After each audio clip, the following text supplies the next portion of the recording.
सत्संग करना है। जो भी एक्सर्प्स रीड करेंगे वो इधर आकर के पढ़ेंगे, जिससे कि आप लोगों को सुनाई दे। सत्संग का मतलब होता है कि एक दूसरे के साथ बैठ कर के हम भगवत चर्चा कर रहे हैं। तो आप मुझे नहीं बता रहे हैं, आप अपने लोगों को बता रहे हैं, तो इसलिए आपका चेहरा आपके लोगों की तरफ होना चाहिए। तो इस बात का ध्यान रखते हुए सभी लोग बुक्स लेकर के आए होंगे, और अपना अपना जो भी एक्सर्प्ट आपको पढ़ना है, अपने विचार व्यक्त करने हैं। और जब कोई पढ़ेगा तो बाकी के लोग उसके ऊपर अपने विचार व्यक्त करेंगे। तो सत्संग पूरा तभी होता है।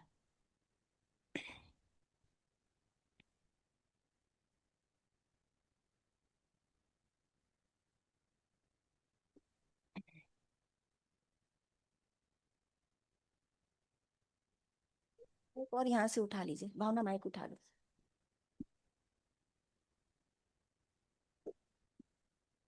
एक माइक आप लोग के पास रहेगा, एक जो रीड करेगा ये रहा चंद। हाँ, whatever you wish. No problem.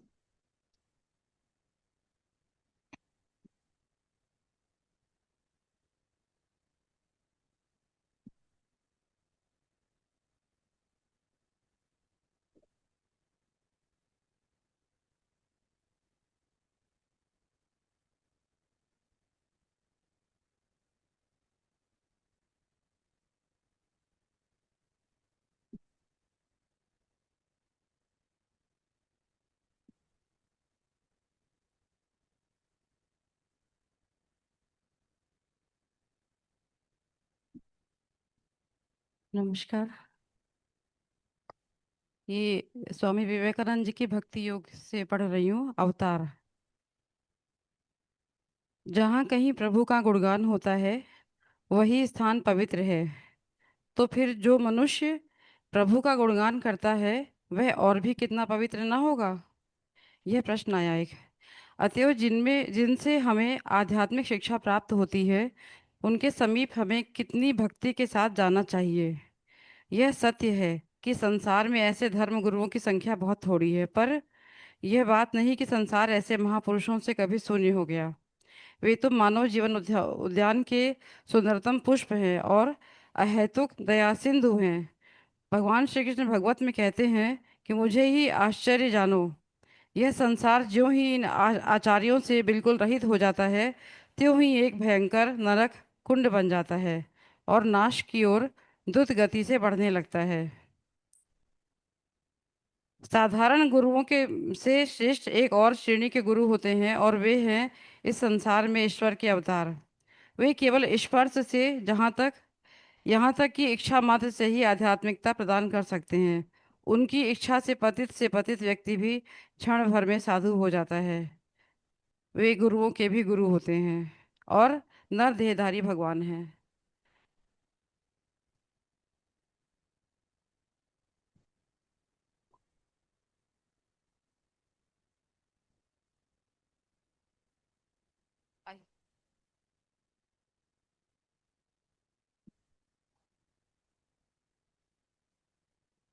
हाँ। वो माइक क्या वर्क नहीं कर रहा? हाँ।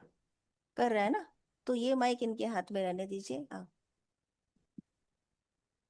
और इन्होंने एक प्रसंग पढ़ा। जी। अब आप उस प्रसंग पे अपने विचार व्यक्त कर रहे हैं, तो आप टुवर्ड्स हर, आपके विचार उनकी तरफ होने चाहिए। और सुषमा जी, आप सुन करके आपको कुछ कहना होगा तो आप आंसर करेंगे।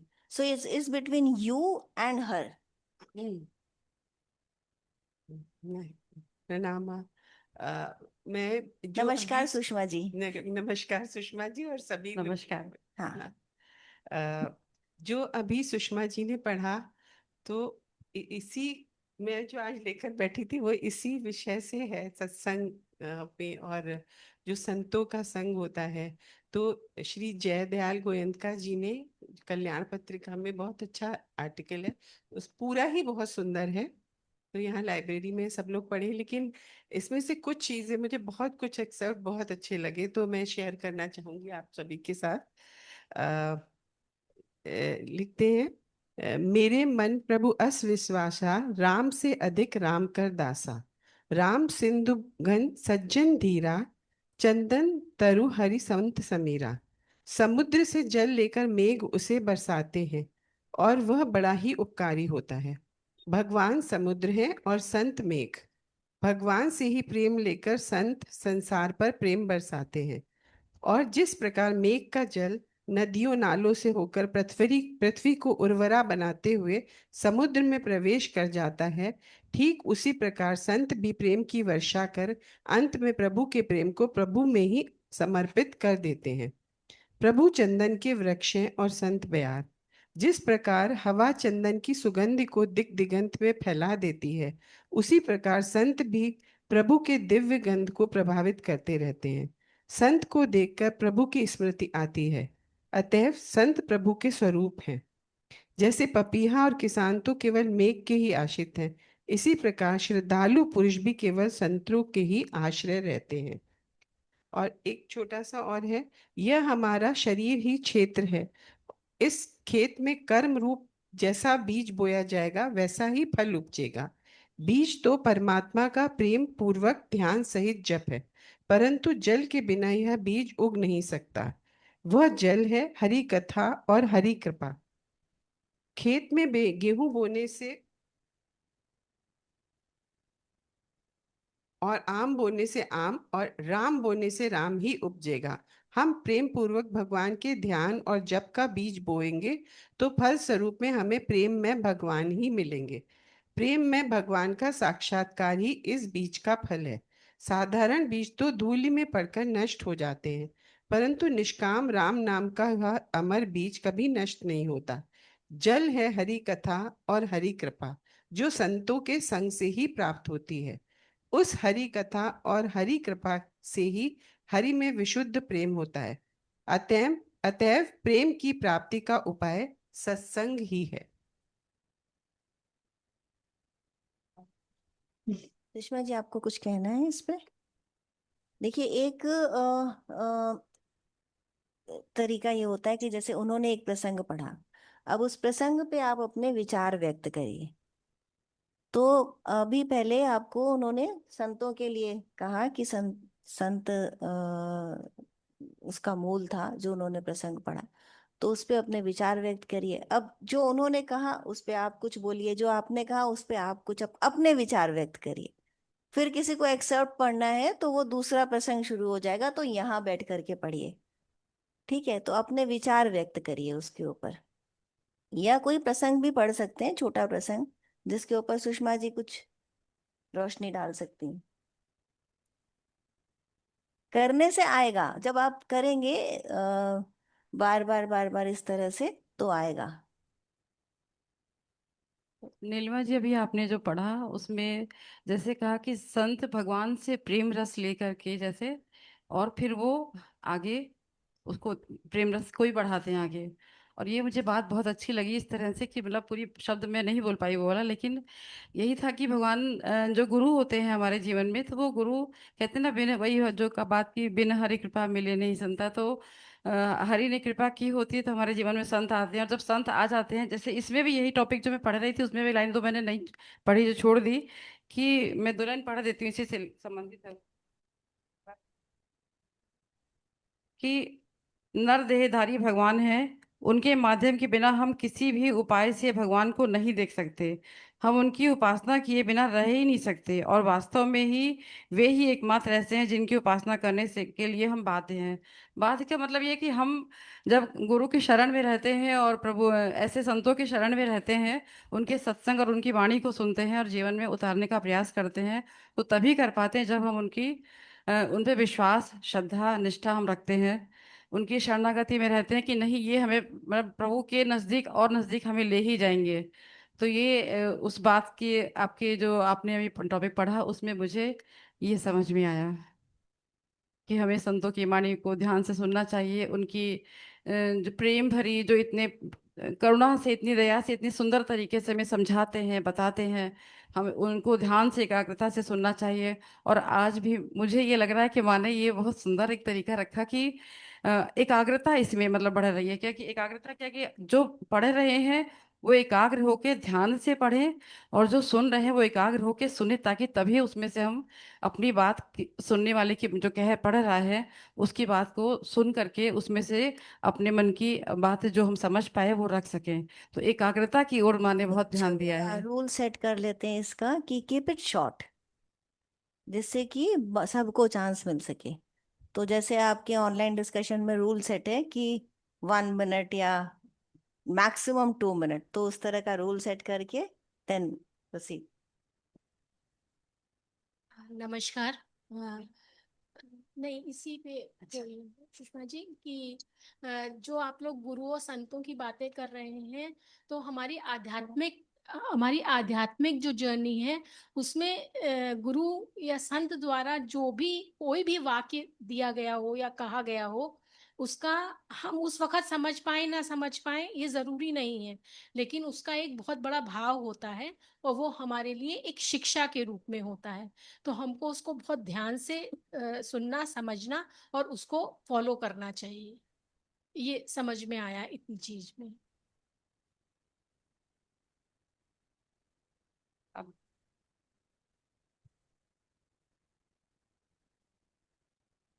सभी को नमस्कार। आ, मेरे ख्याल से संत ही परमात्मा है। देखिए, वो संत जो हमें शिक्षा दे रहा है, वही हम ऐसे परमात्मा को नहीं देख सकते, हमें ज्ञान अर्जित नहीं हो सकता जब तक वो संत, जब हमारा पूर्ण विश्वास अपने गुरु अपने संत में हो जाता है, तो हमें सिर्फ उन्हीं की वाणी और उन्हीं की शिक्षा ही दिखाई देती है।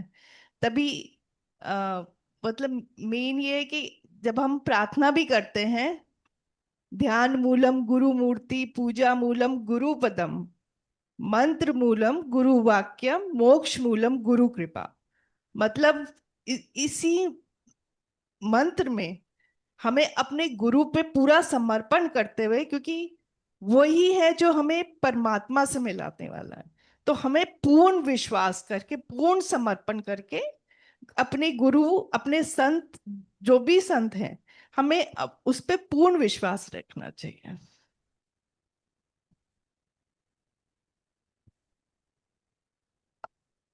तो माँ, प्रश्न एक ये आया है कि, हाँ, प्रश्न एक ये आया है, संत तो सभी जगह हैं, संत को पहचाने कैसे? ज्ञान तो कोई भी कहीं से भी आ सकता है। अब वो ज्ञान सही है कि नहीं है, वो पुरुष या जो भी है जिससे हम बात कर रहे हैं, क्या वो संत है, संत नहीं है? संत के लक्षण तो होते ही हैं कुछ ना कुछ, तो वो एक पहचानना, कैसे पहचाना जाए कि जो बात आ रही है वो सही है, क्या वो संत की वाणी है? मेरे हिसाब से जो मुझे समझ में आ रहा है कि आपने जैसे कहा कि संत को कैसे पहचाना जाए कि वो सही है या नहीं, तो इसके सही तो नहीं मतलब संत अगर है तो संत संत तो एक, सही हाँ होगा, संत बट मतलब उसको पहचानने कोई भी हो सकता है संत, तो सेल्फ डेवलपमेंट है, कोई भी हो सकता है संत। अब उसको पहचाने कैसे, क्या लक्षण होने चाहिए उसके, या क्या पहचाना जाए उसको ये कैसे? लक्षण तो दूसरी बात होगी, पहले तो हम पहचाने कैसे, वो दृष्टि हमारे पास हो, तो भक्ति हमारे अंदर, भक्ति योग होना चाहिए। और भक्ति अगर हमारे जब आगे बढ़ती है तो ज्ञानी भक्ति, जैसे कि गीता में भगवान ने कहा है कि ज्ञानी भक्त होना चाहिए। जब ज्ञान और भक्ति दोनों मिल जाते हैं तो वो प्रभु की कृपा धीमे धीमे होती है और वो चीजें समझ में आती हैं। भगवान ऐसे भक्त को, ऐसे व्यक्ति को के जीवन में फिर ऐसे संत के प्रवेश कराते हैं, वो दृष्टि भी मिलती है और वो रास्ते बनते चले जाते हैं। मेरे समझ से तो मैं यही समझ पा रही हूँ इस चीज को। माँ, मुझे जो माँ समझ नहीं, में माँ आ रहा नहीं। है भैया, मुझे जो समझ में आ रहा है आपके क्वेश्चन से कि सबसे पहले हमें ये खुद को देखना है कि एक्चुअली में हम चाहते क्या हैं, हम क्या खोज रहे हैं। तो फिर जब इस मार्ग पे हम बढ़ते हैं तो संत और योगी तो बहुत सारे लोग मिलेंगे, जैसे कि हम ऑटोबायोग्राफी में भी पढ़ रहे हैं कि उन्हें उन्हें योगानंदा जी बहुत सारे योगियों के पास गए, बहुत सारे संतों के पास, लेकिन वो एक्चुअली में जो खोज रहे थे, जो चाह रहे थे, वो उन्हें वहां से नहीं दिख रहा था। और अंत में उनको उनके गुरु मिले और जो उनको उनके उस मार्ग पे चलने में मदद की, और एक वो उस पे पहुंच गए जहां वो चाहते थे योगानंदा जी। तो मुझे लगता है कि पहले हम खुद को पहचाने कि एक्चुअली में हम क्या चाहते हैं, हम में जो हम चाह रहे हैं। तो फिर और हमारी अगर सच्ची खोज है और हम मतलब रियली ईश्वर को जानना चाहते हैं, तो फिर ईश्वर वही है ना कि कहते हैं ना कि गुरु के रूप में ईश्वर आपके सामने आते हैं। तो फिर वो एक ना एक दिन आपसे आ ही जाएंगे। और हमें लगता है हम जहाँ जितने लोग यहाँ पे हैं उन सब के पीछे यहाँ आने के ऐसे ही कोई ना कोई स्टोरी है कि जो किसी न किसी खोज में थे और वो यहाँ इस तरह से पहुंचे हैं। मतलब मैं ऐसा सोचती हूँ। बाय। नहीं, काफी हद तक बात आपकी ठीक है। एक जो मेरे भी अभी दिमाग में आया कि सबसे इम्पोर्टेंट क्वालिफिकेशन जो हमारे अंदर होनी चाहिए पहचानने के लिए, वो है हमारा प्योरिफिकेशन ऑफ माइंड। जितना हमारा माइंड प्योर होगा, उतनी जल्दी हम दूसरे को या सामने जो क्या कहना चाह रहे हैं उस बात की गहराई में जा पाएंगे। उस बात जो वो कह रहा है वो उसको समझ पाएंगे या उतार पाएंगे।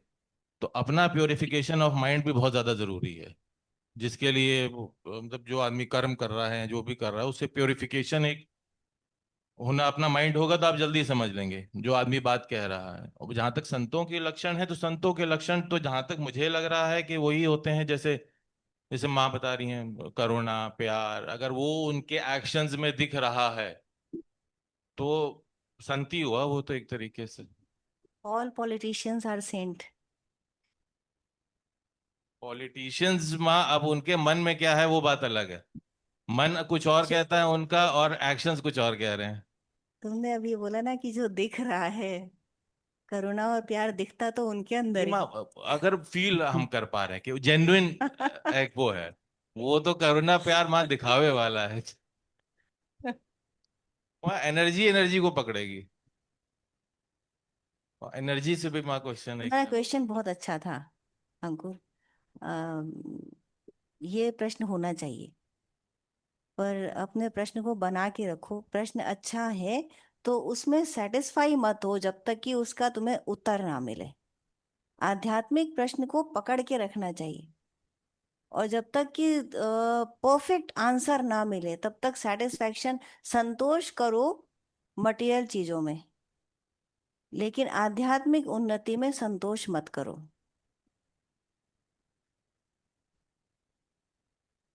गहरे प्रश्न का उत्तर गहराई से ही मिलता है। तो तुम्हें कैसे लगता है कि तुम्हें आध्यात्मिक प्रश्नों का उत्तर वो व्यक्ति दे सकते हैं जो नहीं जानते? तो तुमने अपने मन को समझा लिया। हाँ, बात अभी पूरी तरह तो नहीं आई है, वो तो अभी है, इस पे सोचने वाली चीज हाँ। है अभी काफी। क्योंकि जो दिखता है, जो हमारी इन आंखों से दिखाई देता है। अब बैठिए सुषमित, क्योंकि ये अब ये टॉपिक खत्म हो जाएगा, फिर आप नया शुरू कर सकते हैं। तो जो तुम्हारी इन आंखों से दिखाई देता है, उन आंखों से तो तुम्हें सांसारिक चीजें ही दिखाई देती। उन आंखों से तुम कैसे पकड़ोगे कि संत कौन है? जैसे अर्जुन का प्रश्न था ना कि किस मार्ग पर चले, तो जो चलने वाला होता है वही पूछता है। तो जो वाकई संत से मिलना चाहता है वही पूछेगा कि संत को पहचाने कैसे। संत तो बहुत है इस तरफ हमको दिखाई देते हैं, और जितने गेरुआ जोगा पहने हुए होते हैं वो तो ऑब्वियसली सेंट दिखाई देते हैं। फिर करुणा दया तो पॉलिटिशियंस के अंदर सबसे ज्यादा दिखाई देती है, क्योंकि they are trained that way कि उनके अंदर क्या चल रहा है वो दिखाते नहीं है, और उनको वो दिखाना होता है जो लोगों को अच्छा लगता है। तो फिर करुणा दया तो सबसे ज्यादा वही दिखाते हैं। अब संत को कैसे पहचानेंगे?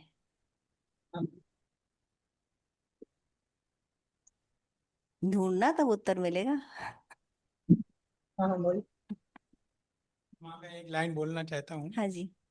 कि संत और साधु एक ऐसा हम लोग का जीवन में जो संस्कार मिले हैं, तो उनको हम लोग सदैव इज्जत से देखते हैं और मन में कभी भावना नहीं आती है कि इसमें कोई खोट है।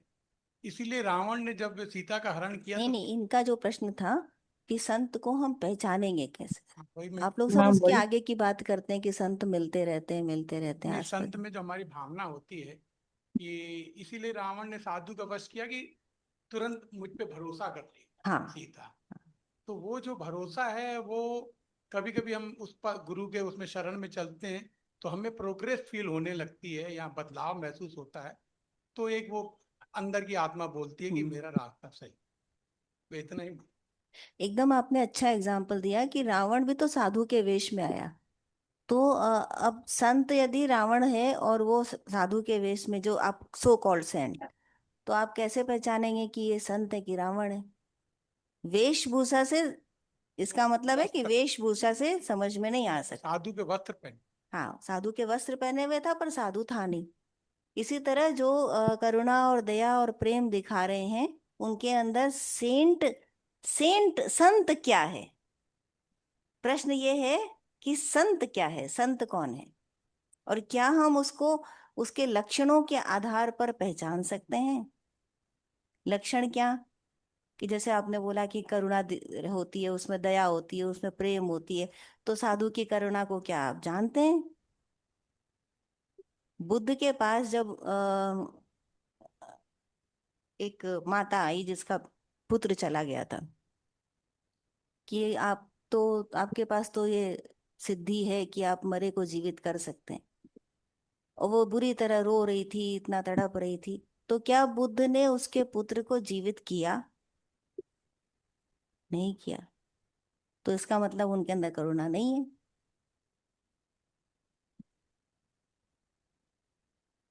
उनके अंदर पावर था, he could have done that, पर उन्होंने नहीं किया।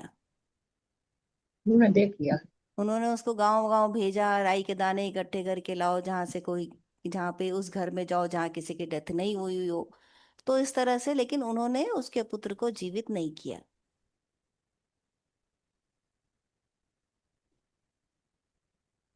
ठीक है ना अंकुर? तो कैसे जानोगे करुणा और दया को? हम्म? हाँ बोलिए। कैसे जानोगे? हाँ बोलिए।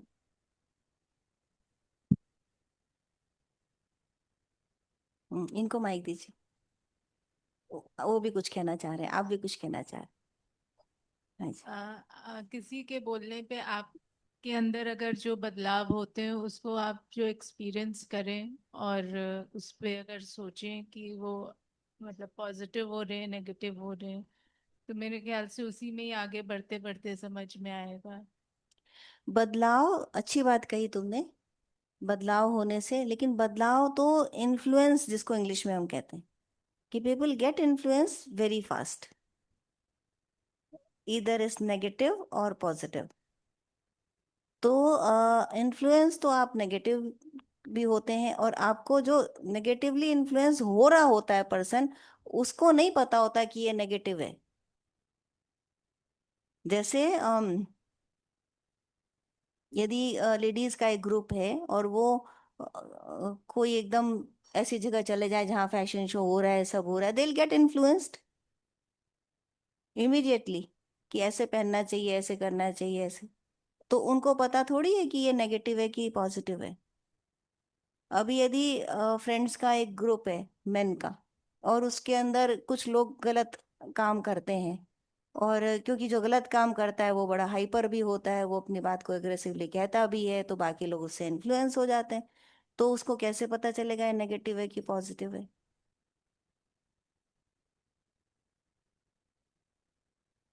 अभी जैसे किसी, चलो आध्यात्मिक चर्चा कोई ले ले, तो एक सर्टेन ग्रुप ऑफ आध्यात्मिक पीपल है जो ये कहता है कि आत्मा केवल मनुष्य में होती है, पशु पक्षियों में नहीं होती, पेड़ पेड़ पौधे तो बाद की बात है, पशु पक्षियों में भी नहीं होती।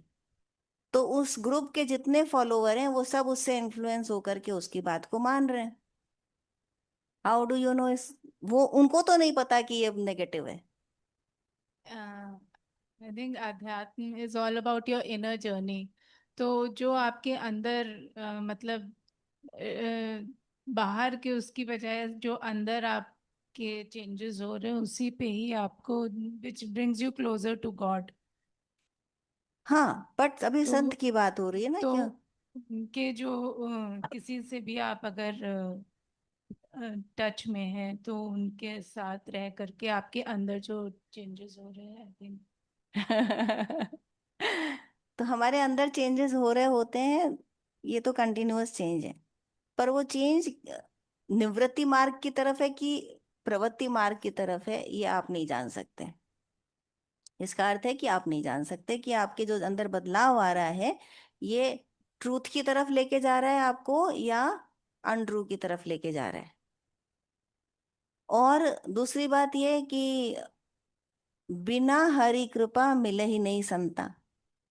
प्रभु की कृपा नहीं होती तब तक संत नहीं मिलता। प्रभु की कृपा कब तक नहीं होती? जब तक कि तुम्हारा मन निश्चल नहीं होता। तुम्हारा मन तब तक निश्चल नहीं होता जब तक कि तुम्हें संत नहीं मिलता। अब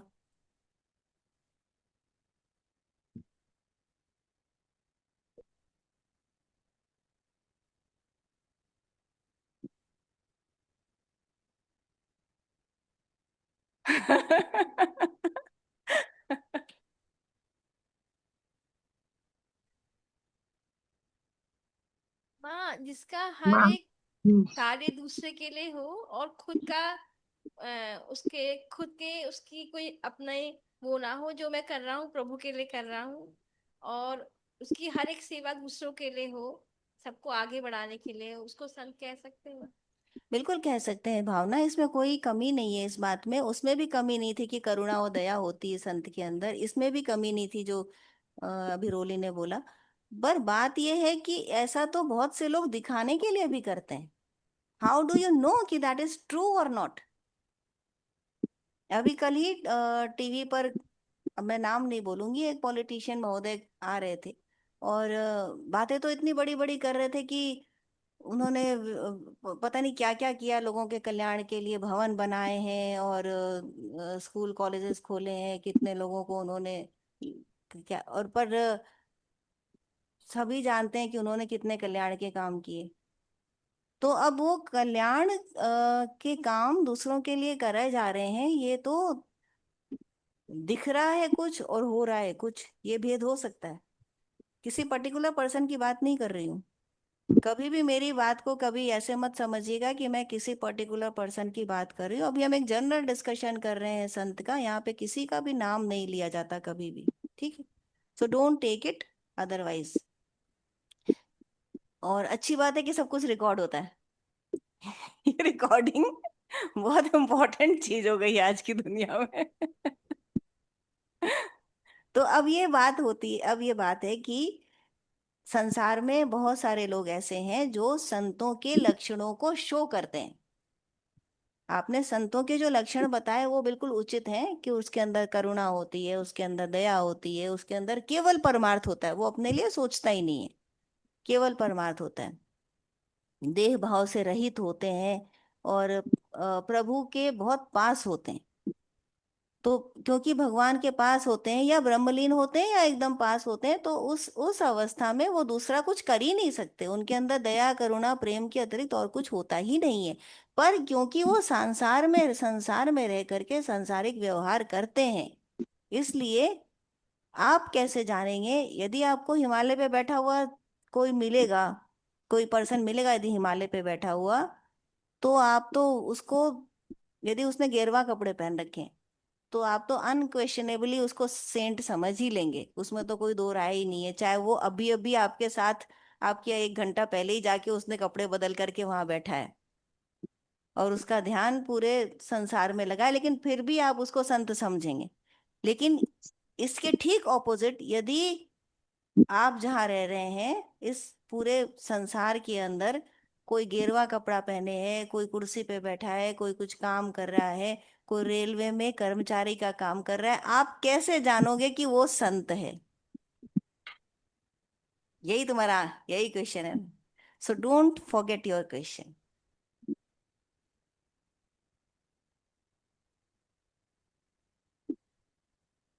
मुझे मत देखिए, मैं आंसर नहीं, आप लोग आपस में डिस्कस करिए। मैं तो सिर्फ क्वेश्चन को मजबूत कर रही हूँ कि इनका क्वेश्चन कहीं खो ना जाए।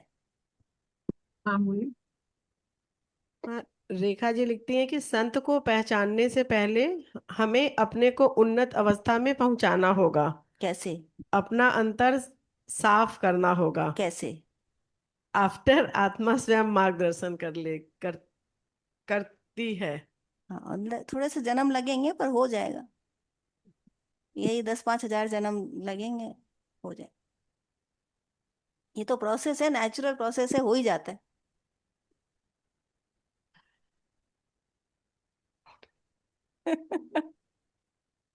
उनको माइक दीजिए। आपने जो 4 लक्षण गुण बताए थे, सत्य, प्रेम, क्षमा, संतोष, हाँ, अगर ये चारों गुण किसी में है तो क्या वो संत हो सकता है?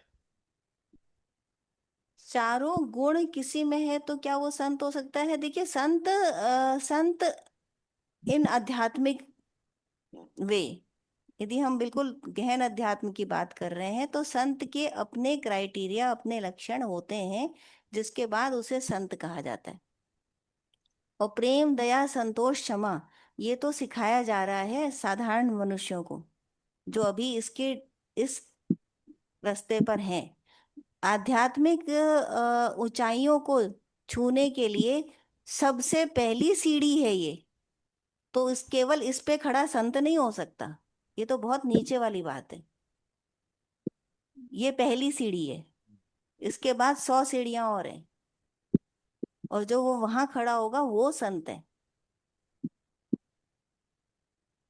जिसके अंदर जो प्रेम, क्षमा, दया और संतोष पे चल नहीं रहा, जिसके अंदर से ये प्रकट हो रहे हैं, वो संत है। कि वो प्रेम और संतोष और दया और क्षमा को, जैसे अभी मैंने आप लोग को बोला, तो आप लोग इस बात को याद करके करते हैं कि हमको प्रेम करना चाहिए, हमको दया रखनी चाहिए। संत का तो ये स्वभाव ही है, उसको उसको फॉलो नहीं करना। जैसे कोयल की वाणी क्या है, कुहू करके बोलती। अब और बाकी दूसरी चिड़ियों की अलग अलग आवाज है। तो यदि उनको कहा जाए कि तुम कोयल की वाणी सीखो, तो दे विल स्टार्ट लर्निंग एक एक एक एक करके। बट कोयल का तो वो तो बोलेगी ही ऐसे ही, उसके बिना वो कोयल ही नहीं है। तो प्रेम, दया, संतोष, क्षमा, इसके बिना तो वो स्टार्टिंग पॉइंट भी नहीं है। That is the starting point. तो अभी बहुत ऊपर उसके होते हैं संत, केवल इससे आप संत को नहीं जान सकते। क्योंकि जैसे बुद्ध ने उस औरत के, बुढ़िया माई के पुत्र को जीवित नहीं किया, तो आप क्या कहेंगे? बुद्ध में करुणा नहीं है, संत नहीं है? साधारण व्यक्ति को तो यही दिखाई देगा। यस और no? Try to understand what I am saying, कि आपको दिख क्या रहा है और असलियत क्या है। कर्म का सिद्धांत जानते थे। जितने लोग वहां प्रेजेंट होंगे, आज मान लीजिए यहाँ कोई आए, इस बुरी तरह रोए कि हमारा काम कर दीजिए, आप कर सकते हैं, और ना किया जाए, तो आपको क्या लगेगा कितना कठोर है ये? कर सकते हैं फिर भी नहीं कर रहे हैं। कर्म का सिद्धांत जानते। कहाँ गई इनकी दया, ममता, करुणा? यदि कोई कोई गलत काम करता है, किसी को रोका जाता है, तो कितना बुरा लगता है। तब यही होता है ना कि कहाँ गई इनकी दया, ममता, प्रेम? कैसे डिफाइन करेंगे आप? प्रश्न ये है, उत्तर आप खोजिए।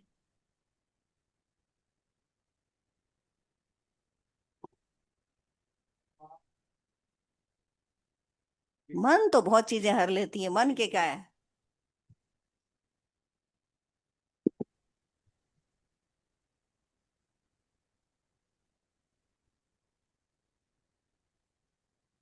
नमस्कार माँ। नमस्कार।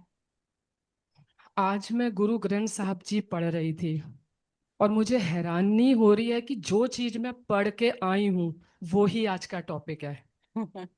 अच्छा, उसमें क्या लिखा है? वो ही मैं हो सकता है बताने वो जा रही हूँ, वहां से उत्तर मिल जाए। वो ही बताने में जा रही हूँ। यहाँ आइए। उसमें, अरे माँ मेरे हाथ पैर कांप रहे हैं, गुरु नानक की बात बोलने के लिए मेरे से बोली नहीं जा रही है। पता नहीं मैं बोल पाऊंगी कि नहीं बोल पाऊंगी। हो सकता है वहां से आपको उत्तर मिल जाए। मेरे हाथ पैर कांप रहे बी हैं, बस ये केयरफुल कि विद फायर। गुरुदेव मुझे हिम्मत दे कि मैं बोल पाऊं इस बात को। गोरखनाथ जी का एक मठ था, उसमें गोरखनाथ जी के मठ में इनको गुरु नानक देव जी को बुलाया जाता है। इनसे कुछ क्वेश्चंस पूछे जाते हैं क्योंकि वो परखना चाहते थे कि गुरु नानक देव जी में कितनी किस लेवल के वो संत हैं। तो वो उनको कुछ क्वेश्चंस के आंसर्स पूछते हैं, तो वो सारे आंसर सही देते हैं उनके हिसाब से। तो फिर वो कहते हैं गुरु नानक देव जी से कि ठीक है, अगर आप इतने अच्छे गुरु हैं, आप ऐसा करिए हमारे मठ को ज्वाइन कर लीजिए। तो अगर आपको हमारे मठ को ज्वाइन करना है, आप हमारे मठ को ज्वाइन करिए, और जितनी हम लोगों की वेशभूषाएं या जो जैसे भी हम लोग ने जो जो चीज़ें धारण करी हुई हैं, वो सारी चीज़ें आप भी धारण करिए। जैसे हमने कानों में मुंदरें पहनी हुई हैं, हाथ में खप्पर लिया हुआ है, लंगोटी पहनी हुई है, हम लोगों ने कफनी पहनी हुई है। तो आप भी ये सारी चीज़ें धारण करिए और हमारे मठ को ज्वाइन कर लीजिए। तो गुरु नानक देव जी कहते हैं कि मैंने जो है ममता को, अहंकार को, इन सब को जो है मतलब मैंने क्या, जिस जीव ने ये सारी चीजों को छोड़ दिया है और उसके कानों में सिर्फ अनहद ध्वनि ही सुनाई दे रही है, उसको कानों में मुंदरी पहनने की क्या जरूरत है। पहला उनका था कि हम लोग कानों में मुंदरी पहनते, आप भी पहनिए। तो उन्होंने कहा मैं कानों में मुंदरी क्यों पहनूं। वैसे ही जिस जीव को अनहद ध्वनि सुनाई दे रही है, वो क्यों पहने मुंदरी कानों में। फिर वो कहते हैं कि आप जो है क्या कहते हैं, कहते हैं जिस जीव के मन में और मेरे मन में हमेशा उस परमात्मा का नाम सिमरन चलता रहता है, वैसे ही मेरा मन इतना भरा हुआ है, तो मुझे किसी कफनी की या झोली की क्या जरूरत है, जो तुम लोग कफनी और झोली पहन के घूमते हो। कहते हैं कि मैंने अपने मन को विषय विकारों से हटा लिया हैगा, मेरे मन को मैंने वश में अपने करके रखा हुआ है। तो जब मैंने अपने मन को वश में करके रखा है, तो फिर मुझे आप जो ये खप्पर कह रहे हैं, इस खप्पर को मैं क्यों लूं। जब मेरा मन अपने आप ही खाली हो, तो मैं खाली खप्पर लेके क्यों घूमूं। फिर वो कहते हैं कि मेरा जो शरीर है, या जिस जीव ने अपने शरीर को शुद्ध कर रखा है, तो उसको फिर कुश के आसन की क्या नीड है, कोई नीड नहीं है उसको। फिर कहते हैं कि अब मैंने अपने मन को, या जिस जीव ने अपने मन को वश में कर लिया है, तो फिर जब आपको फिर लंगोटी पहनने की भी कोई नीड नहीं है। तो फिर उसके बाद उन्होंने कहा कि ऐसा है, जिस इंसान ने सत्य, संयम और संतोष को धारण किया हुआ है, ये सारे गुण उसके अंदर हैं। तो जब इतना सब किसी इंसान के अंदर होगा, तो परमात्मा उसको भव से हर हालत में पार उतारेगा ही उतारेगा। तो जब ये सब किसी जीव के पास है, तो फिर उसको चिंता करने की नीड ही नहीं है।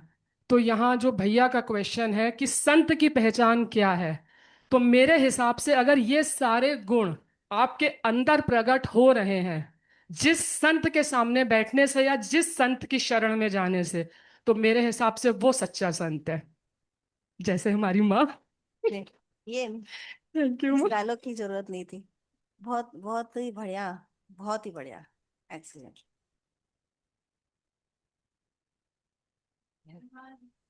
Mic mic. माँ, ये इनर जर्नी वाली बात तो हुई कि किसी के आप साथ रह करके अगर आपके अंदर जो हो रहा है। नहीं, वो तो उन्होंने ऐड किया, ये अंजू की एडेड था। जितना गुरु नानक गुरु ग्रंथ साहब में था, उसमें ये था कि वो बता रहे थे कि ये चीजें मेरे अंदर हैं। तो संत के लक्षण वही हैं। हाँ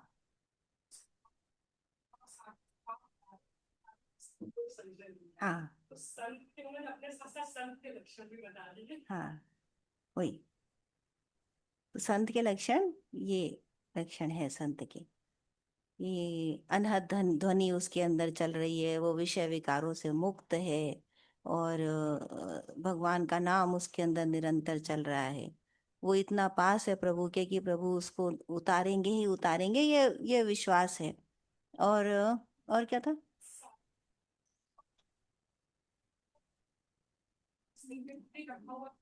हाँ, माया के ऊपर आ जाते हैं। सो ये सब चीजें, और वो सब संत का स्वभाव ही है। विषय विकारों से मुक्त है। तो ये संत के ये लक्षण है। लेकिन अब बाहर वाला उस लक्षण को, प्रश्न अभी भी है इनका शेष क्यों, कि आप कैसे पहचानेंगे संत को।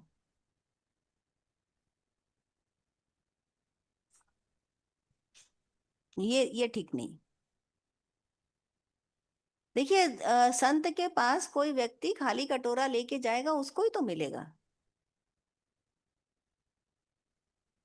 तो जितने लोग, आपको क्या लगता है कि सत्संग होते हैं, बड़े बड़े साधु संत आते हैं, लाखों की भीड़ पहुंचती है, तो क्या वो लाखों को मिल जाता है, उनका जीवन बदल जाता है? बदलता होता तो पृथ्वी तर गई होती अभी तक। अमृत वर्षा हो रही है, संत जहां होंगे वहां अमृत वर्षा हो रही है, लेकिन उस अमृत वर्षा में भीगने के लिए जो तैयार है, उसी को तो, वही तो भीगेगा, ऐसे नहीं भीग सकता है।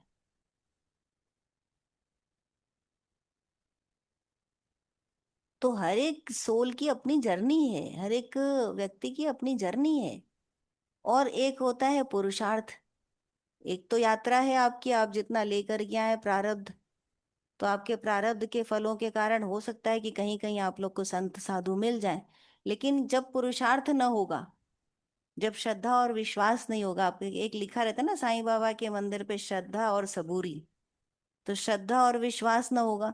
मान लीजिए कि कोई परिवर्तन नहीं आ रहा है, आप जा रहे हैं कहीं, रोज रोज किसी बाबा के पास आप जाते हैं और वहां पे कोई परिवर्तन नहीं आ रहा। अब श्रद्धा नहीं है, विश्वास नहीं है, तो व्यक्ति 10 साल में छोड़ के, हमको तो कोई परिवर्तन नहीं आया।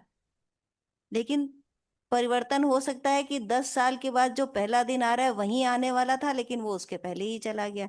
तो श्रद्धा और सबूरी नहीं थी। तो संत को पहचानने के लिए संत बनना पड़ता है। Only then you can recognise a saint. तब तक आप नहीं पहचाने, तब तक आपके पहचान में हमेशा संदेह रहेगा। ये नियम है, आप मानो न मानो, ये सब नियम। और नियम का, लेकिन नियम के एक्सेप्शंस होते हैं। नियम के थोड़े से वो होते हैं कि कुछ लोग ऐसे होते हैं जो नियम के बाहर होते हैं, कि संत नहीं होते फिर भी वो संत को पहचानने की दृष्टि रखते हैं। जैसे भगवान ने अर्जुन को दिव्य दृष्टि दी, उस तरह। तो वो जो दृष्टि रखते हैं, तो फिर वो संत के पीछे पीछे चलते हैं, उन्हें यकीन होता है कि ये संत है। और तब उनके अंदर वास्तविक परिवर्तन आता है, और तब वो उनका तेजी से विकास होता है। पर साधारणतया संत को वही पहचान सकता है जिसके अंदर स्वयं वो गुण प्रकट हो चुके हैं। और यौगिक साइंस में संत उसको कहते हैं जिसने कूटस्थ पर अपनी ऊर्जा को पहुंच बिठा लिया है, जिसकी जीभ अंदर प्रवेश कर चुकी है। यौगिक भाषा में संत उसे कहते हैं। दे आर सर्टेन यौगिक क्राइटेरियाज कि ये संत है। तो बाह्य लक्षण कुछ भी नहीं है। किसी के इंटरनली क्या चल रहा है आप कैसे जानेंगे? आप किसी को देख के उसका ब्लड प्रेशर बता सकते हैं, हार्ट बीट बता सकते हैं, तो फिर कैसे जानेंगे अंदर क्या चल रहा है?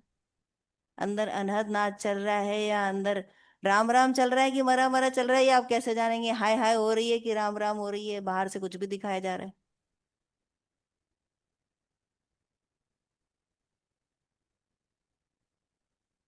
इसीलिए इंसान पथ भ्रष्ट होकर, मति भ्रष्ट होकर के भटकता रहता है और पा नहीं पाता। तो इसीलिए अच्छे कर्म कराए जाते हैं कि आप उन्नत कर्म करिए। जब आप उन्नत कर्म करेंगे तो उन्नत कर्म से चित्त शुद्धि होती है। सूर्य चमक रहा है, संत को समझ लीजिए कि सूर्य है, ठीक है, एग्जाम्पल से बात समझ में आती ना। अब गंदला नाला है एकदम, क्या उसमें सूर्य की रोशनी रिफ्लेक्ट होएगी? होगी? नहीं होगी ना। अब अच्छे कर्म करने से क्या होता है, धीरे धीरे उस नाले की सफाई होने लगती है, धीरे धीरे धीरे धीरे धीरे धीरे धीरे, इट टेक्स टाइम, बट यदि नाला सफाई करने दे तो सफाई हो जाती। यदि नाले में इधर से सफाई हो रही है, इधर से कूड़ा, इधर से मिट्टी आते जा रही है, तो नहीं होगी। फिर आप कहोगे कि संत को कोई प्रभाव नहीं है।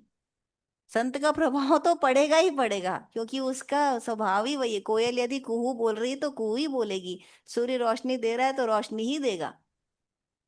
पर नाले में यदि इधर से कचरा कूड़ा आता जा रहा है तो सफाई नहीं हो पाएगी।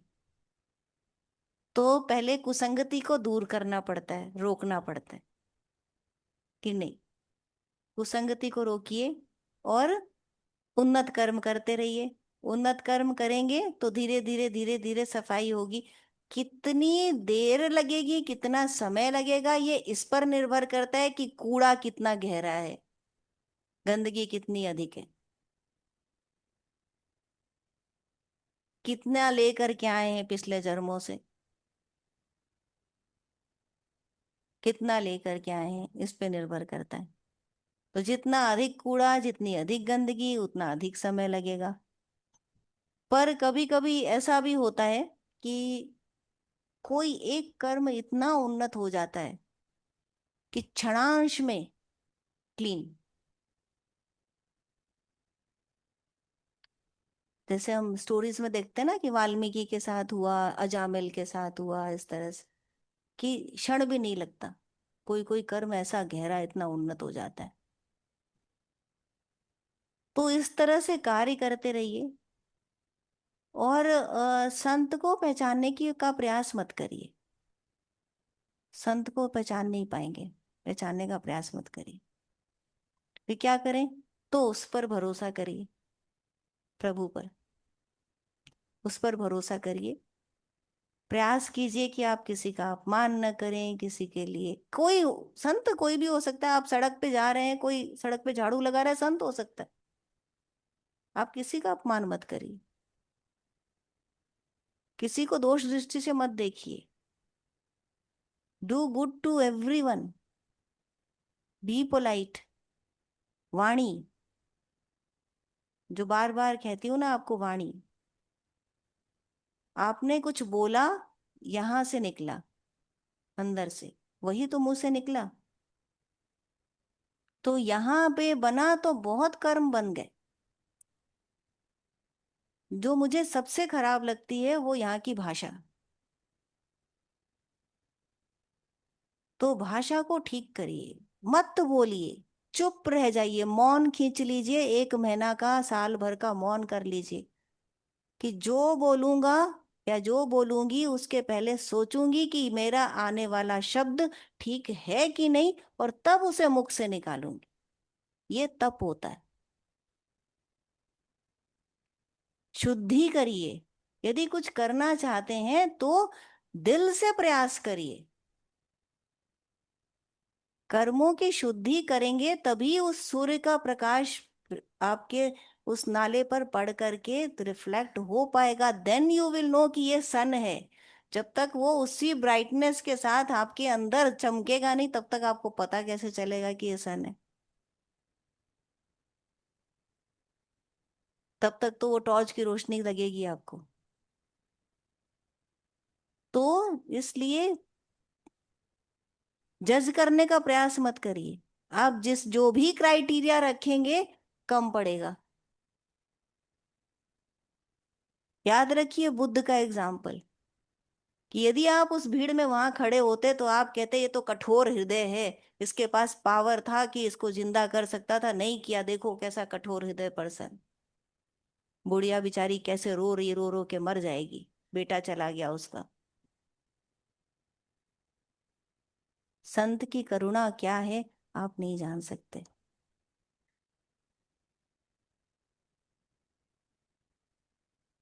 तो इसलिए अपने कर्मों पर ध्यान रखिए, संतों की वाणियों को पढ़िए। इसीलिए मैंने उन संतों को यहाँ पर लगाया हुआ है, उनकी फोटो लगाई हुई है जो लोगों के द्वारा एक्सेप्टेड हैं, स्टैम्प्ड हैं कि हाँ ये संत हैं।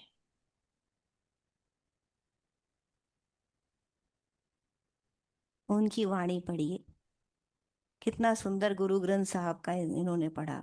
उनको पढ़िए, गीता पढ़िए, बाइबल पढ़िए, और देखिए कैसे आपको धीरे धीरे सब कुछ दिखाई देने लग जाएगा।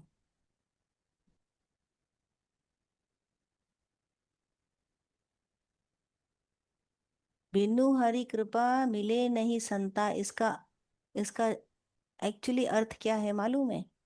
संत तो आसपास बहुत होते, संत ना हो तो ये पृथ्वी चले कैसे, ये बताइए। पर हमको दिखते नहीं, हम उनको पहचानते नहीं। हरि कृपा होने से हम संत को पहचान पाते हैं।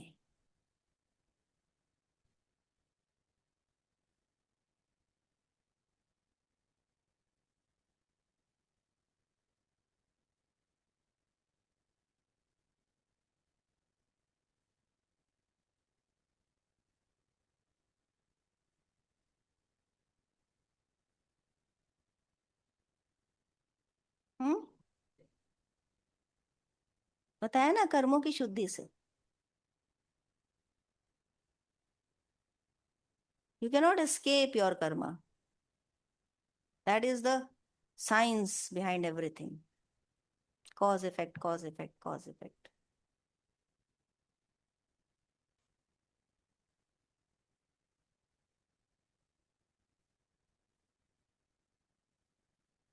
या माइक।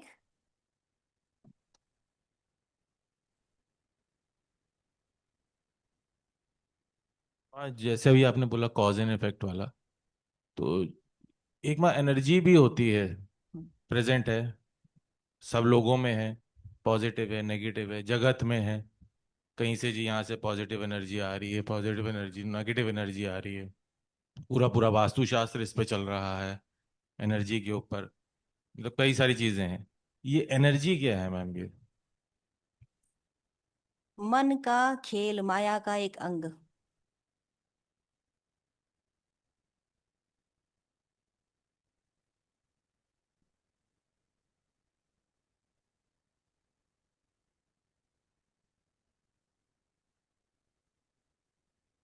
माया का खेल माँ कैसे हुआ?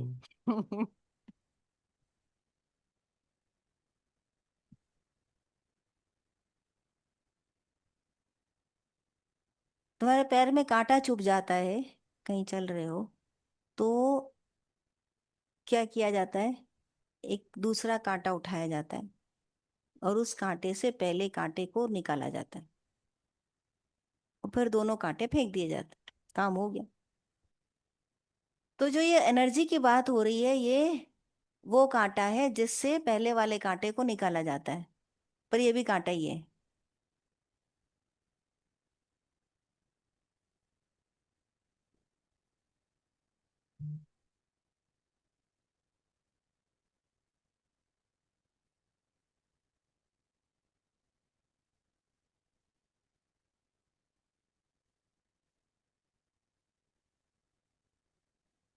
मैंने जिसको बोला, जिसको उत्तर दिया, उसको बात समझ में आ गई।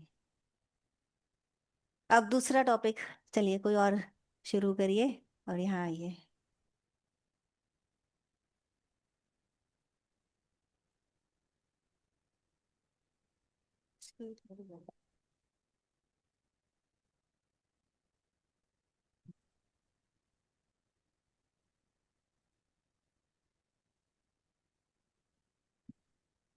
में आचार्य शंकराचार्य जी और एक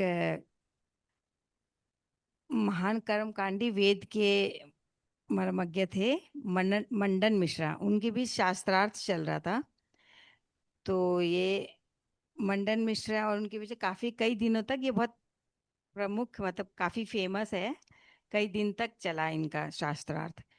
तो वो तो वेद कर्मकांडी थे, और आचार्य जो शंकराचार्य जी है ये बहुत बड़े ज्ञाता थे, ज्ञानी पुरुष थे। तो इनके बीच में शास्त्रार्थ काफी लंबा चल रहा है, लेकिन जो आखिर में मंडन मिश्रा जिसको एक्सेप्ट कर लेते वो मैं पढ़ना चाह रही हूँ। आखिरी एग्जाम्पल उन्होंने दिया जब उनके साथ शास्त्रार्थ कर रहे थे, कि वो मंडन मिश्रा को शंकराचार्य जी बता रहे हैं कि जैसे अंधेरे कमरे में इंसान रस्सी को सांप समझकर डर गया, उसकी सांस तेज चलने लगी, वह दिल की धड़कन बढ़ गई। तभी घर का दूसरा सदस्य लालटेन लेकर वहां आया, जिसकी रोशनी में इंसान को साफ साफ दिखाई दिया कि जिसे वह सांप समझ रहा था वह तो रस्सी है। अब उसका डर जाता रहा, दुख दूर हुआ और सत्य सुख प्राप्त हुआ। शंकर ने आगे कहा, यहाँ पर डर को भगाने के लिए किसी कर्म की आवश्यकता नहीं पड़ी। सिर्फ सत्य ज्ञान से डर की निवृत्ति और सुख की प्राप्ति हुई। शास्त्रों और उपनिषदों के वाक्यों को अहम ब्रह्मास्मि, तत्वमसि सोहम, या आज के शब्दों में कहे तो ईश्वर ही है, वही मैं हूँ, को अनुभव से जानकर सारे सांसारिक दुखों की निवृत्ति तथा तेज आनंद की प्राप्त हो सकती है। कहने का तात्पर्य यह है कि जब तक इंसान स्वयं को शरीर मानकर जीता है,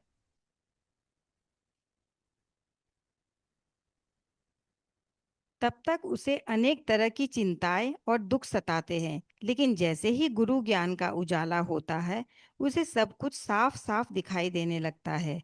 जिन सांसारिक दुखों को वह साफ समझ रहा था, उसकी असलियत वह जान लेता है। अनुभव से मैं कौन हूँ जान लेने के बाद उसे शरीर के साथ जुड़े सुख दुख से दूरी बनाना आ जाता है।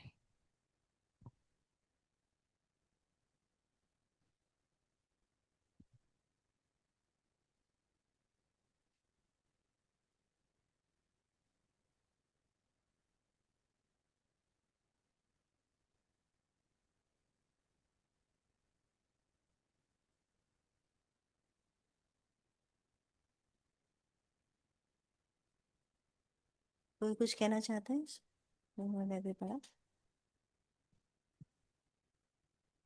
इनको माइक दीजिए, एक माइक और है ना?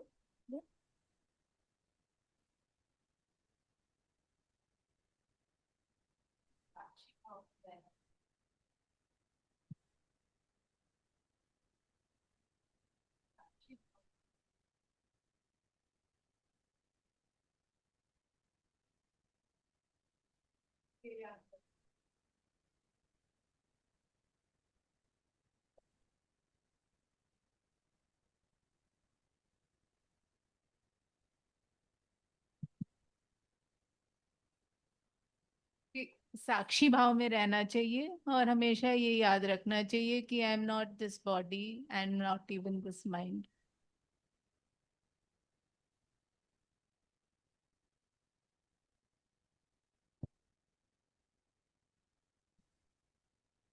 सरिता जी, अभी जैसे आप पढ़ रहे थे तो उसमें था कि वो रस्सी जो थी वो सांप नजर आ रहा था, और घर के सदस्य ने एक सदस्य ने आके लालटेन दिखाई, रोशनी दिखाई, यानी प्रकाश दिखाया, तो सत्य नजर आ गया वहां पर।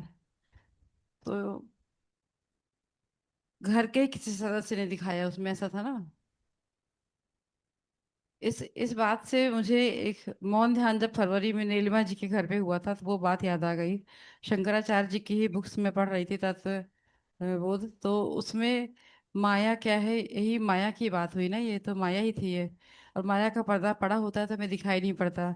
और मैंने ये प्रश्न माँ से किया था उस समय, मतलब ऐसे बुक दिखा के कि ये माया क्या है, और माँ ने इतना सुंदर उदाहरण दिया था कि वो एकदम जहन में बैठ गया था इतना। माँ वहां आटा लेकर के आई, जो नहीं थे, मैं बताना चाहूंगी इस बात को। माँ ने उस प्रश्न को मेरे पढ़ा और उठ के तुरंत किचन में गई। हम सब माँ को देख रहे थे कि माँ ये प्रश्न पढ़ के किचन की साइड में क्यों गई। और वहां मैंने खोजा, फ्रिज में से एक आटा मिल गया माँ को, और माँ आटा लेकर के आई और माँ ने उससे एक शेप बनाया, और शेप बना के पहले मेरी तरफ की हथेली पे रखा और कर दिया। तो वो एक सांप जैसा बना हुआ था, ऐसे बैठा हुआ सांप होता है ना, वो बना हुआ था। फिर माँ ने सबको, मैंने इशारे से किया कि मतलब ये ऐसे, फिर माँ ने सबको दिखाया, सबने वही देखा। माँ हंसी, हम भी हंस रहे थे। समझ में आ गया कि ये गलत आंसर हो गया। फिर माँ ने उसका शेप चेंज किया, ऐसे कीड़े जैसा बना दिया। फिर माँ ने हथेली पे रखा और उसका आंसर माँ ने लिख करके यहाँ पर प्रश्न का यहाँ ऐसे छुपा के रखा हुआ था। माँ ने वो फिर दिखाया, हमने फिर सोचा ऐसे ऐसे वाला कीड़ा है। हम उसे कीड़ा ही देख रहे थे, हम उसे शिवलिंग और सांप और न जाने कितने रूप में देख रहे थे। ये माया का पर्दा था। माँ ने पर्ची निकाली, बहुत देर के बाद में हम लोग हंसते रहे, घूम सोचते रहे, आंसर नहीं मिला। फिर माँ ने वो पर्ची निकाली और उसमें लिखा था ये आटा है। वो इतना अच्छा था वो सच में कि माने कहा एक बच्चा भी होता तो वो बोल देता ये आटा है। और हमारे पर इतना माया का पर्दा पड़ गया कि हम उस आटे को नहीं देख पा रहे हैं, हम उसमें सांप और पता नहीं क्या क्या चीजें, कीड़े और पतंगे और शिवलिंग, पता नहीं क्या क्या देख रहे थे। वो भूलती ही नहीं, वो लोग इतना एंजॉय किया था उसको लोगों ने उस समय। और अभी सविता जी ने जो पढ़ा कि रस्सी और थी वो सांप नजर आए, और तो मतलब माया का पर्दा तो हर समय पड़ा रहता है, दिखता कुछ है, समझते कुछ और हैं, होता कुछ और है। जैसे मैंने कहा कि जो दिख रहा है गिरवे वस्त्र में वो संत नहीं हो सकता है, कुछ भी हो सकता है वो, ये वही तो है।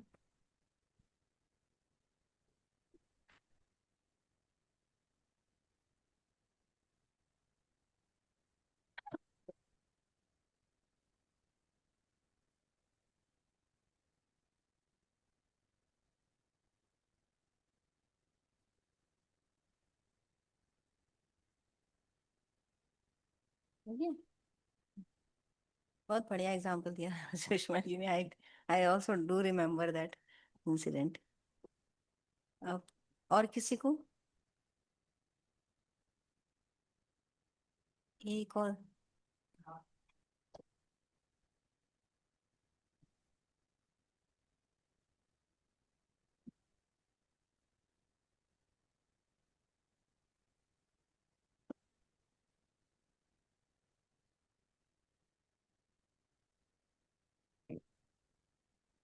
Institution or direct knowledge does not depend on my data from the senses.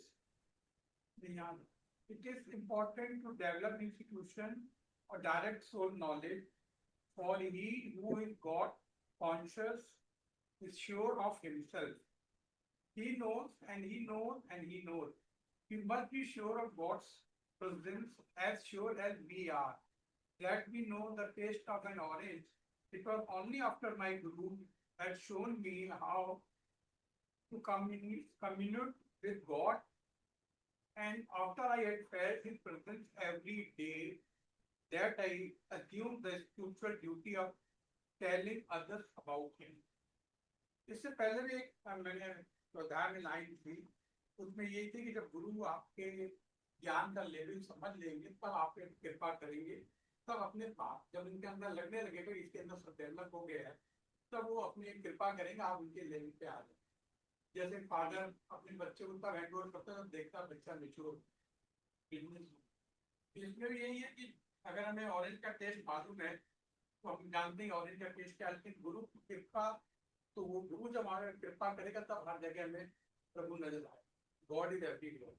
अभी क्या है कि हम केवल कहते हैं दिमाग में भगवान हर जगह, लेकिन हमें महसूस नहीं।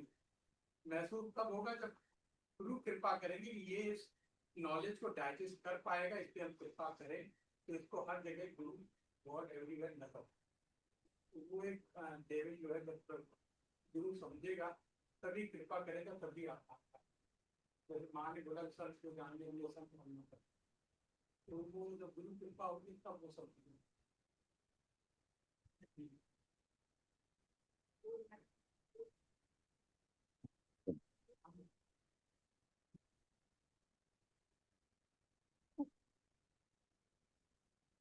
संत सरनी जो जन परे, सो जन उधरन हार।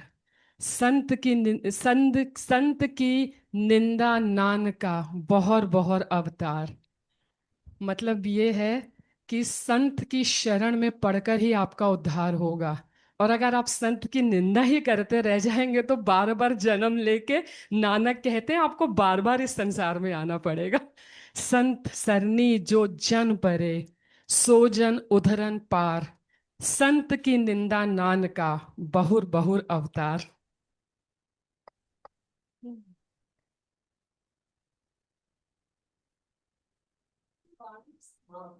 अगर आप संत की निंदा करते हैं तो आपको क्या क्या भोगना पड़ेगा, तो भी आप अगर आप उन पर विश्वास करें तो सामने इसका भोगना पड़ेगा, मेरी थोड़ी पड़ेगी।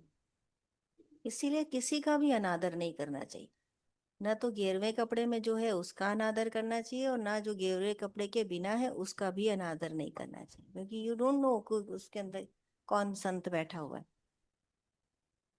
तो किसी की निंदा मत करिए, किसी का अनादर मत करिए। प्रेम सबसे प्रेम।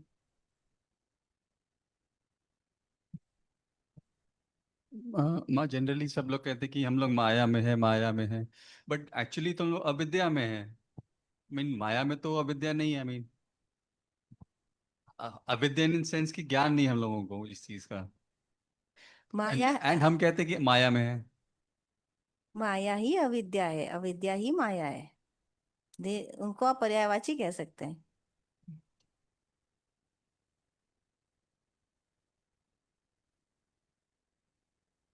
अविद्या इज माया। सेम है बिल्कुल। सेम। बहुत बढ़िया शंभू जी, बहुत सुंदर आपने वाणी पढ़ी। कितनी सिमिलर होती, देखिए संतों की वाणी। आप चाहे गुरु ग्रंथ साहब उठाइए, या आप कबीरदास का उठा लीजिए, या रमन महर्षि को उठा लीजिए, या आनंदमयी माँ का उठा लीजिए, योगीराज का लिखा हुआ उठा लीजिए। योगीराज की बातें थोड़ी सी यौगिक होती हैं तो वो समझ के बाहर होती हैं, लेकिन बात वही है, सब एक बात वही कह रहे हैं।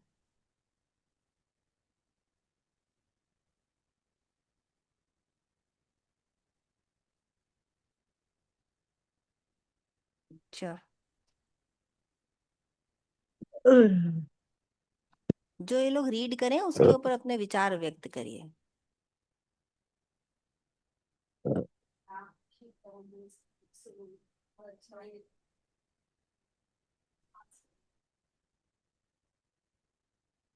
ये रामकृष्ण परमहंस की मैंने बुक से ये एक्सर्ट लिया है माँ, बहुत अच्छा लगा मुझे। Give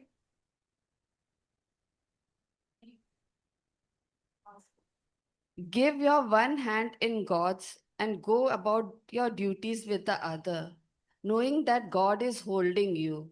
At the end of the day, when you are done with all your duties, give both your hands to God. He imparted this sutra of devotion to all those who were busy in worldly matters and found it difficult to spare time to practice devotion. If one makes this sutra the very purpose of their life and leads life accordingly, then nothing in the world can become an excuse for them. Neither marriage nor children, neither office nor livelihood can become an obstacle to them for them to surrender to God. In fact, nothing in the illusory world can pose a hurdle in their path of becoming an ardent lover of devotion. They can then effortlessly transcend the illusory world. ये मुझे बहुत अच्छा लगा। तो वही है कि हमें अपने सारे कार्य ईश्वर के हाथ में समर्पण कर देना चाहिए और अपनी ड्यूटीज डेडिकेशन से करते जाएं, तो शायद हमें कुछ सही मार्ग दिखे।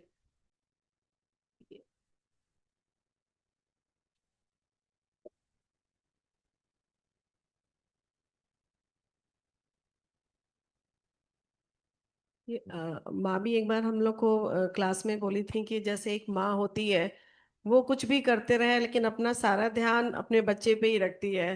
तो वैसे ही तब हम लोग भी हैं, तो चाहे कुछ भी करते रहे, ध्यान हमेशा ईश्वर पे ही, तब एक हाथ से उसको पकड़े रहे, उसको फिर ना छोड़ें। सभी कार्यों को करते हुए उसको, उसका स्मरण हमेशा रहे। सुनो फिर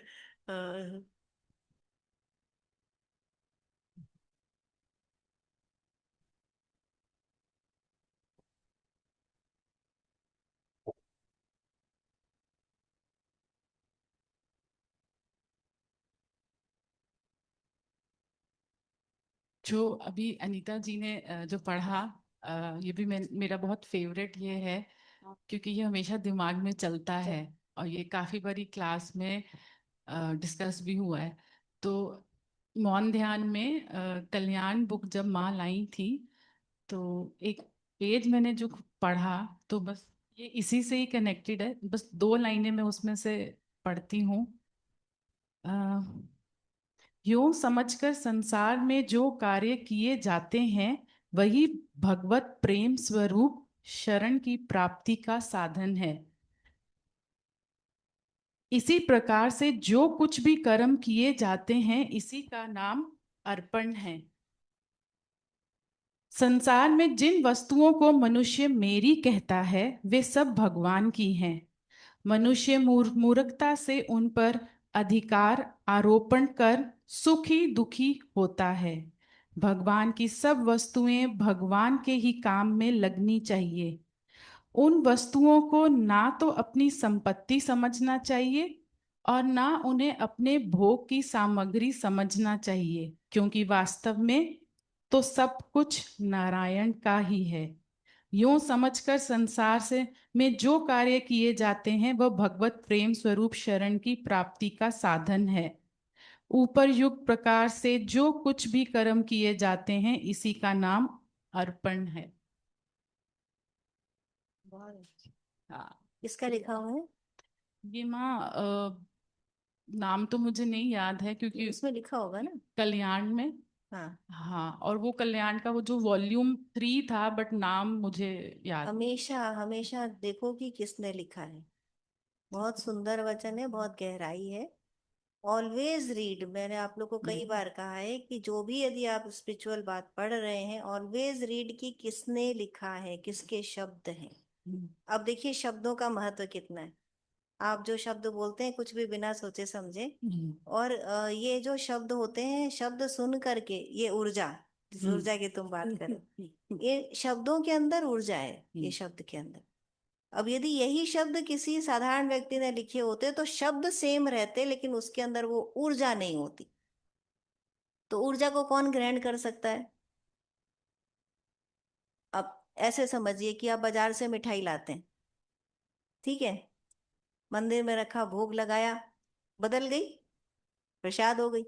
लेकिन यदि मैं आपको एक डब्बे में 4 मिठाई रख करके दूं और उसमें से एक मिठाई प्रसाद है, बाकी की 3 साधारण है, तो क्या आप खा करके उसका डिफरेंस बता सकेंगे? Give me a genuine answer.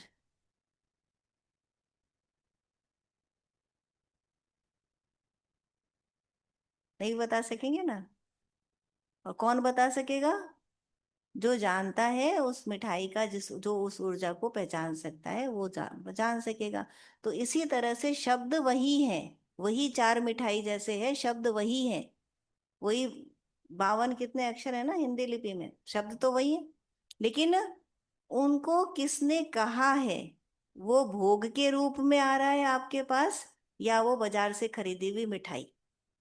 That is the difference. Always see कि किसने कहा है और फ्रॉम द राइट सोर्स है कि नहीं।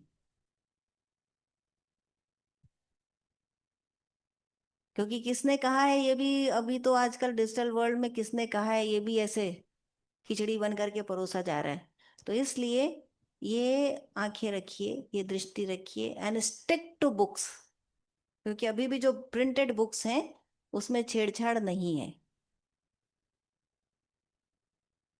तो डिजिटल रीडिंग की जगह प्रिंटेड बुक्स आपके मन को भी शांति देगी और आपको सत्य के पास भी लेके जाएगी। तो इससे वही डिफरेंस आएगा आपकी मन स्थिति में, जो मिठाई खाने से डायबिटीज बढ़ जाती है, वेट बढ़ जाता है, और प्रसाद खाने से बस, तो वही फर्क आएगा। तो इसलिए केवल प्रसाद खाइए, संतों की वाणी पढ़िए, and from the right source. ये जो तुमने पढ़ा, ये बहुत ज्यादा ऊर्जा है इन शब्दों में। तो देखो, उठो, देख के बताओ किसका कहा हुआ है। कल्याण तो यही होगी मैगजीन। वो नहीं, अब तो एक भी वॉल्यूम नहीं पड़ी है शायद, कोई ना कोई। हाँ, वॉल्यूम 2 नहीं, इसने वॉल्यूम वॉल्यूम 3 से उठाया ना। 3 से 3 उठाया 3 था। चाहिए। किसके पास है अनिता जी वॉल्यूम 3? वो जब मैं लिख रही थी और मैं वॉशरूम गई, वापस आई तो वो वहां थी नहीं। अच्छा।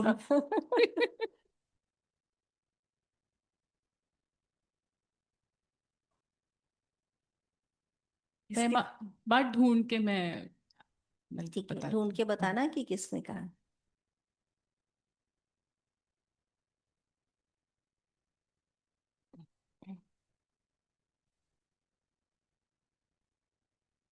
आपके पास है?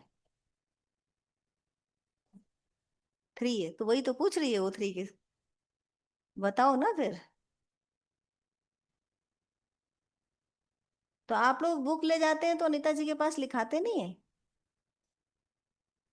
रजिस्टर में एंट्री कर दी, रजिस्टर में एंट्री कर दी। रजिस्टर में लिखा हुआ है? अनिता जी अपना रजिस्टर चेक करिएगा, अभी कर लीजिएगा, ठीक है। तो एंट्री होनी चाहिए उसमें, किसके पास कौन सी बुक है, एंट्री होनी चाहिए। और कोई बात नहीं, यदि कोई ले गया है तो उसी को बोलिए कि भाई अब तुम्हारे पास नहीं है तो बाजार से खरीद के ला दो।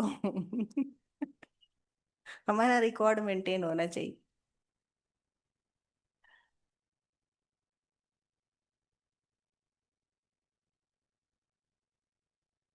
तो इसी तरह से सत्संग होगा एवरी थर्सडे, ठीक है। और सुषमा जी यदि यहाँ होंगी तो सुषमा जी इसको रेगुलेट करेंगी, ठीक।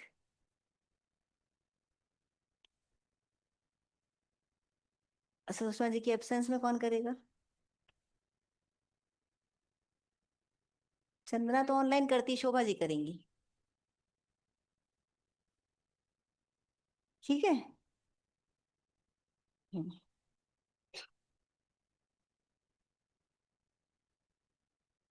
तो अब ध्यान करें, जो आपने अभी सुना उस पर चिंतन मनन करिए। अब देखो इस ऊर्जा से हम कितना आगे बढ़ते हैं। ये ऊर्जा हमको अंतिम सीढ़ी तक लेके जाती। जो शक्ति है, जो माया है, वो ऊर्जा है। और जो उसके बाहर है वो पर ब्रह्म। ऊर्जा भी जिससे प्रकट है या जिसके अंदर समा जाती है वो पर ब्रह्म।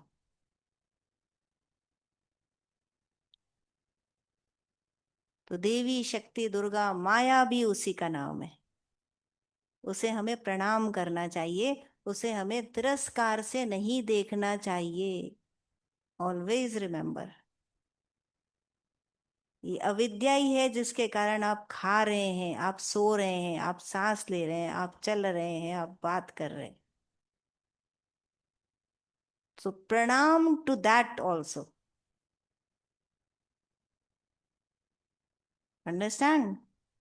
आप देवी को नहीं जानते, वो देवी है।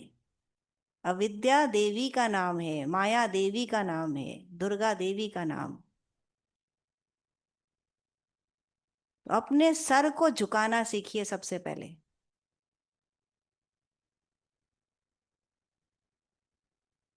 ये झुकना चाहिए सबके आगे,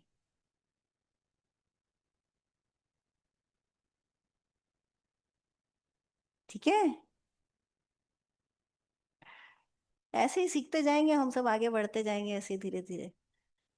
प्रभु कृपा रहे तो 2-4 हजार जन्म में पार कर ही लेंगे।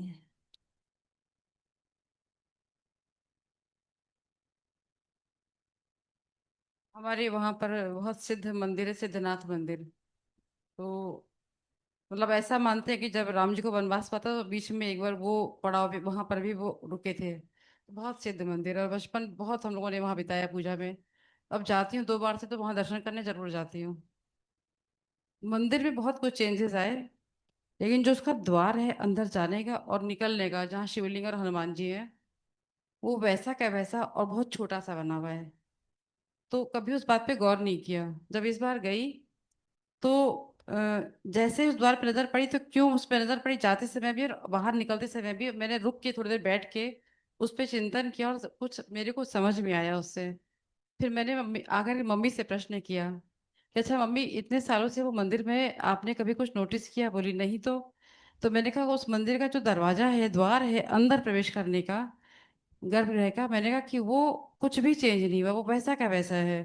वो छोटा क्यों है इतना? तो मम्मी ने कहा पता नहीं। तो मैंने कहा अच्छा आप कुछ बता पाएंगी? तो मम्मी ने कहा कि तुम बताओ, मुझे लगता है तुम्हारे पास जवाब है। तो मैंने कहा कि मुझे ये लगता है कि भगवान ये संदेश दे रहे हैं कि जब तुम यहाँ आओ तो शीश झुका करके आओ। हमारे यहाँ प्रथा है ना कि मंदिर में प्रवेश करते हैं तो पहली सीढ़ी को हम झुक के प्रणाम करते हैं। वो इसीलिए कि आप पहले आप झुकिए, प्रणाम करिए और तब अंदर प्रवेश करिए। वही मम्मी से मैंने कहा कि मम्मी वो ये भगवान मैसेज दे रहे हैं जो हम कभी समझ नहीं पाते हैं। वो कह रहे हैं अहंकार किसी का नहीं चलता, सबको शीश झुका के यहाँ आना होता है। Yes, that is so true. फिर ये ध्यान करिए, गुरु प्रणाम, प्रभु प्रणाम, और फिर आत्मदेव को प्रणाम करके ध्यान करिए।